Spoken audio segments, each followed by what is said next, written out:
During World War I, a group of artists living in Zurich, Switzerland, either because the war prevented them from leaving or because they had fled the war, mounted an insurrection that would change the world's concept of art, liberating themselves and their art from a system of values they believed the war had proven could no longer be sustained.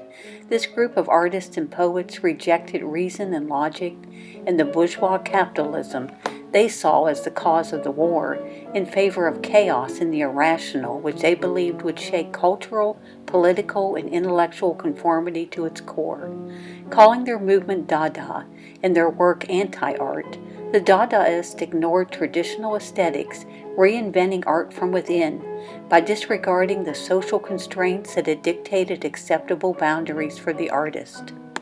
Profoundly left-wing and anti-nationalist because of the brutal protection of national interest and the cynical manipulations of patriotic energies, the Dadaists dislocated themselves both physically and ideologically from the rest of Europe in Zurich, the city of exile. Zurich was a haven for deserters, anarchists, revolutionaries, and artists. Vladimir Lenin planned the Russian Revolution in Zurich at the same time the Dada group was forming. Dadaist Hans Richter claimed jokingly that the authorities were far more suspicious of the Dadaists, who were liable to pull off some unexpected stunt at any moment, than those quiet, scholarly Russians. Poet, pianist, and Dada co-founder Hugo Ball would say after seeing the carnage on the front lines that the war is founded on a glaring mistake. Men have been confused with machines. Dada held the defining avant-garde conviction that social and political radicalism should be bound up with artistic innovation. The movement was a kind of guerrilla warfare against the establishment, an absurdist attack on materialism. It was intellectually oriented nihilism. For the Dadaists, art as they had known it was part of the cultural values that had led to the war. German artist George Kosev wrote that Dada was a response to the cloud of wandering tendencies of so-called sacred art, which found meaning in cubes and the Gothic, while the field commanders painted in blood. Some saw art as a fraudulent moral safety valve and a way of deadening man's minds. Dada's art was not meant for contemplation. Rather, it became an instrument of ballistics. It hit the spectator like a bullet. No longer would art serve to stupefy mankind, as artist John Arp wrote. Instead, art was an opportunity for the true perception and criticism of the times we live in. The origins of Dada can be traced to a cafe in a seedy area in Zurich. Hugo Ball convinced the owner to start an avant-garde cabaret, assuring him that it would draw a large crowd of intellectuals. Ball named it the Cabaret Voltaire, an homage to the satirist of the Enlightenment. Hugo Ball, along with his companion Emmy Hennings, a music hall performer, would become the intellectual leader of the group of artists and poets who congregated in the little cafe. Like the art of the past, language, which had been used as a propaganda tool to justify war, would have to be abandoned, according to Hugo Ball. The poets of Dada wrote random verse and sound poems. Cabaret Voltaire also featured music, dance, and artwork.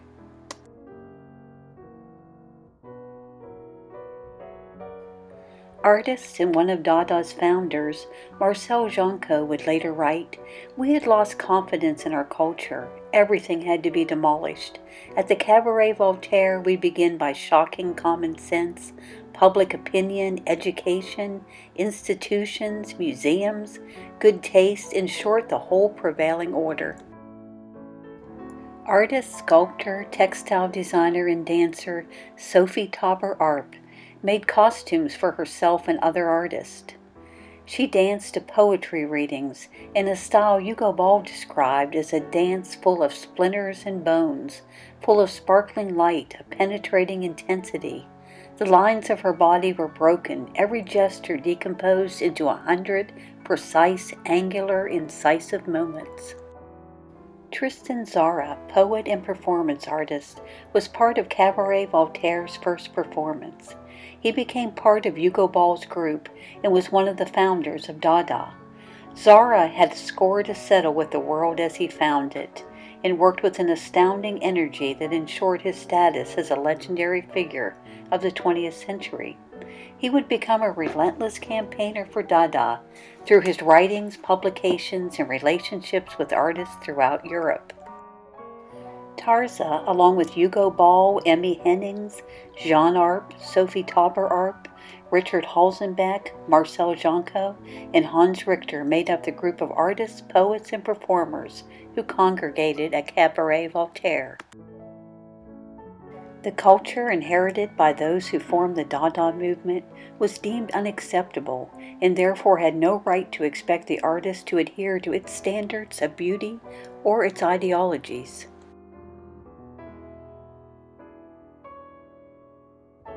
The concept of abstraction in art was fully embraced by the Dadaists and became a primary force behind the movement. For the Dadaists, abstraction was an ethical imperative. The artist would bypass the materialism of contemporary society so that he or she, as well as the viewer, could view modernity through a critical eye. Collage, photo montage, assemblage, and later Marcel Duchamp's ready-mades, manufactured objects as objects of art, were the techniques used by the visual artist of Dada. Tristan Tzara saw the potential for the media to capture a new and broader audience and proposed publishing an anthology of the group's activities. Hugo Ball and Richard Halzenbeck hesitated to organize the group's work, not necessarily wanting to form a movement. Tarza prevailed and the anthology was published.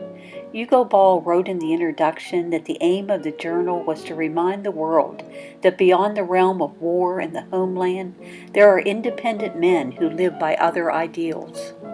Ball would later write of his concerns about the anthology and the efforts to organize an international Dada event, that he was worried that presenting Dada as a movement would transform him into a propagandist, bringing him uncomfortably close to the wartime media abuses he deplored. Tensions between Ball and Tzara would only intensify, and Ball would leave the group and move to Bern. This gave Tzara the freedom to move the group's performances into a more incendiary and provocative direction.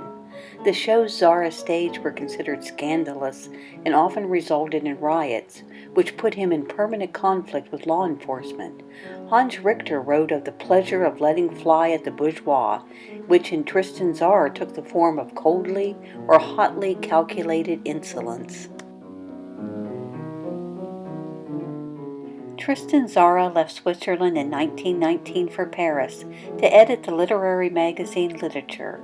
The French avant-garde regarded Tzara as something of a prophet, but by 1921, conflicts arose between Tzara and other figures in the movement, who he claimed were no longer aligned with the spirit of Dada. Dada would expand to Berlin, Paris, New York, Italy, and countries around the world. New York Dada included work by artist Man Ray.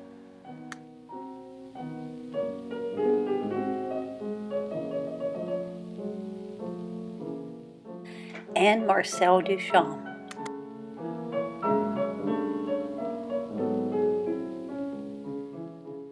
Perhaps the most famous work by a Dadaist is Marcel Duchamp's urinal, placed horizontally and signed R. Mutt, so the committee of the Independent Artist exhibit, of which he was a member, would not know it was Duchamp's work.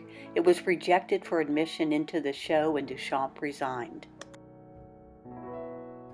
There would be a return to order in the 1930s and Surrealism would emerge.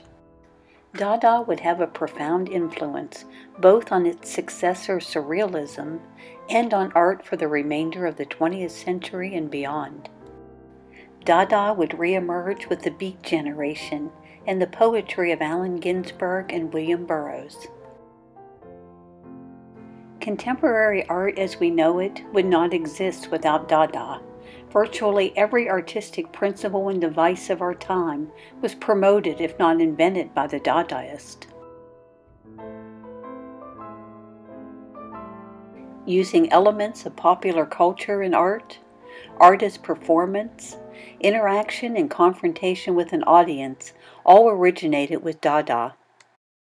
Even commercial advertising is indebted to the Dadaist experiments with collage and typography. It would be difficult to name an artistic movement since 1923 which does not, at least in part, trace its roots to Dada. The influence of Dada is incalculable and is still felt to this day.